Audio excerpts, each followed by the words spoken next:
BPSC द्वारा आयोजित होने वाली प्राइमरी स्तर की सुपर टेट की परीक्षा के संदर्भ में दो प्रमुख खबर है, एक आयोग की तरफ से और दूसरा कोर्ट की तरफ से। दोनों जानना आपके लिए बेहद जरूरी है। अगर आप डीएलएड या फिर बीएड किसी भी पक्ष से जुड़े हुए हैं, क्या परीक्षा अपने समय पर होने जा रही है, क्या बीएड अभ्यर्थी इस परीक्षा के लिए पात्र हैं, इन सबके रिगार्डिंग डिटेल में बात करेंगे। अंत तक जुड़े रहिएगा। नमस्कार दोस्तों, मेरा नाम है नीरज और आप देख रहे हैं करियर बिट यूट्यूब चैनल। अगर आप इस चैनल पर पहली बार विजिट कर रहे हैं तो इसको सब्सक्राइब करते हुए बेल आइकन को प्रेस करना ना भूलें।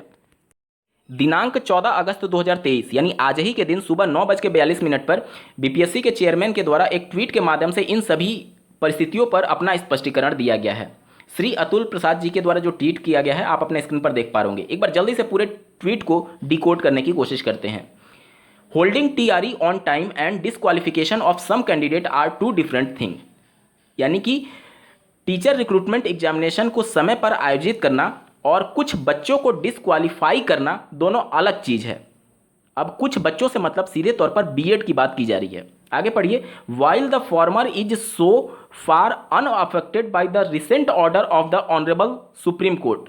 यानी कि जिस प्रकार से इस फैसले के आने से पहले के मामले इससे प्रभावित नहीं है, the same can not be said for the letter.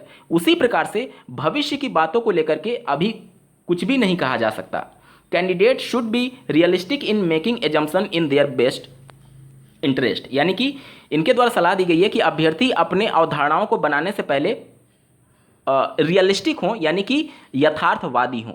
यानी कि इनका तर्क ये है, इनका ये कहना है कि इस ऑनरेबल सुप्रीम कोर्ट के जजमेंट में पहले के इस फैसले के पहले से और बाद के अब मामले किस प्रकार से प्रभावित होंगे या फिर ये फैसला किस डेट से प्रभावी होगा, इसके बारे में जानकारी नहीं दी गई है। तो वहीं इनका तर्क दिया गया है कि चूंकि इस फैसले के पहले के मामले जिस प्रकार से प्रभावित नहीं हो रहे हैं और इस फैसले के बाद के मामले किस प्रकार से प्रभावित होंगे, इसके बारे में कुछ भी नहीं कहा जा सकता। इसलिए अभ्यर्थी रियलिस्टिक हो अपने एजम्पशंस को बनाने के संदर्भ में। यानी कि इस ट्वीट से ये पूरी तरीके से क्लियर हो रहा है कि बीपीएससी जो है वो बीएड को रोकने नहीं जा रहा है, बीएड को पूरी तरीके से अलाउ कर रहा है। बीएड प्राथमिक स्तर की शिक्षक भर्ती में शामिल होंगे और परीक्षा भी अपने नियत समय पर होने जा रही है 24, 25, 26 तारीख को।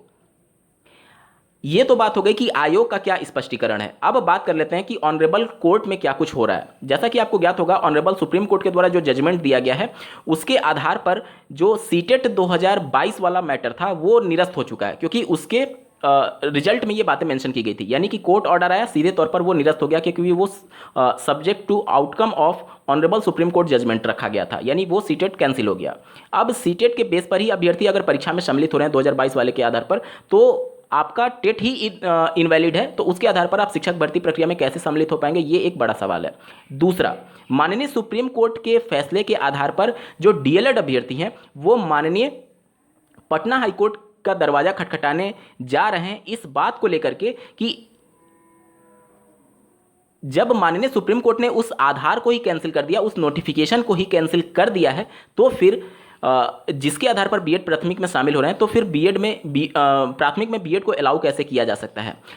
जो डीएलएड कैंडिडेट हैं बिहार के, वो इस बात से डरे हुए हैं कि कहीं परीक्षा बीएड अभ्यर्थी शामिल हो जाते हैं और राज्य सरकार आरटी एक्ट के धारा 23 के उपधारा 2 का प्रयोग करते हुए कहीं बीएड को बाद में भविष्य में सेफ कर देती है, तो उनकी संख्या कम चयनित हो सकती है। इसी डर की वजह से वो इसी बात पर बीएड को रोकना चाहते हैं कि वो परीक्षा में ही ना शामिल हो, और इसी वजह से माननीय पटना हाईकोर्ट का दरवाजा खटखटाने जा रहे हैं। यहां पर दो चीजें बहुत ज्यादा महत्वपूर्ण है। पहली कि मात्र 10 दिन का समय रह गया है और 10 दिन में केस फाइल करके और इसको लिस्ट कराना ये अपने आप में एक बड़ी चुनौती होगी। दूसरा, ये मामला अभी कोर्ट में जाएगा या नहीं जाएगा, उससे पहले ये मामला सुप्रीम कोर्ट में है जिसकी सुनवाई 28 या 29 अगस्त में होना प्रस्तावित है, जिसमें जो बिहार का जो शिक्षा आयोग है मतलब कि शिक्षा विभाग है और साथ ही साथ एनसीटी से उस जवाब दाखिल करने के लिए बोला गया था, क्योंकि ऑनरेबल सुप्रीम कोर्ट में पहले ही इस मामले को चैलेंज किया जा चुका है कि ऑनरेबल सुप्रीम कोर्ट का जो पहले से 12 जनवरी वाला फैसला सुरक्षित किया गया था उसके अधीन कर दिया जाए। इस मामले में नोटिस इशू किया गया था बिहार सरकार को और साथ ही साथ एनसीटी को। अब एनसीटी जब अपना पक्ष रख रही होगी भविष्य में जाकर के, मान लीजिए इन केस बीएड शामिल हो जाता है परीक्षा में, तो जाकर के अपना पक्ष रख रही होगी, तो वो अवगत कराएगी तो हमारा तो नोटिफिकेशन पहले ही कैंसिल हो गया जिसके आधार पर बीएड अभ्यर्थी प्राथमिक में शामिल हो रहे थे। तो जब वो आधार ही नहीं रहा तो फिर भविष्य की भर्तियों या फिर पास्ट की भर्तियों का क्या लेना देना है वो उस आधार के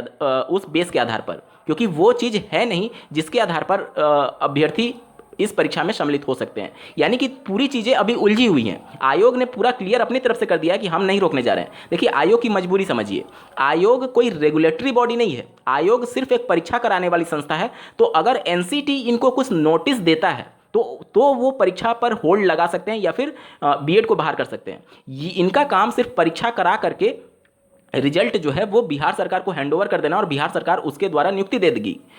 और कानून बनाने का अधिकार एनसीटी के पास है। एनसीटी का कानून रद्द हो चुका है, तो ये अपनी तरफ से कुछ नहीं करेंगे। ये गाइडलाइन जब तक इनको इशू नहीं होगा तब तक ये अपनी तरफ से शायद कुछ ना कर पाएं, क्योंकि देखिए इस समय बहुत सेंसिटिव टाइम चल रहा है। इस समय देखिए कोई भी आयोग होता है तो परीक्षा शुचितापूर्ण हो पाए वो बहुत बड़ी चुनौती होती है। पूरा बिहार जो है वो इस समय पूरा धारा 144 लग सकता है कई जगहों पर जहां जहां पेपर रखे होंगे। तो इस समय कहीं ऐसा माहौल ना क्रिएट हो जाए जो कि पैनिक हो जाए। इस वजह से पूरे माहौल को एक तरीके से आप कह सकते हैं कि सहज करने के लिए आयोग अपने स्तर पर कोई भी आरोप नहीं लेना चाहता है कि हमने बीएड को बाहर किया है। अगर एनसीटी कुछ आदेश जारी करती है तो ये हो जाएगा कि हाँ, एनसीटी के आदेश का हम पालन कर रहे हैं, क्योंकि हम उनके नियमों के अंतर्गत बंधे हुए हैं। तो कोई भी आयोग नहीं चाहेगा अपने ऊपर पूरा आरोप लेने के लिए। इसलिए एनसीटी अगर कोई नोटिफिकेशन जारी करती है, कोई नोटिस जारी करती है, इनके बीच कम्युनिकेशन जरूर हो रहा होगा। तो निश्चित तौर पर अभी 10 दिन है, कुछ स्पष्टीकरण और ज़्यादा आ सकता है। आपको ऑफिशियल वेबसाइट पर विजिट करते रहना है। और इस वीडियो को देखने के लिए बहुत बहुत धन्यवाद। भगवान करे आपका दिन शुभ हो।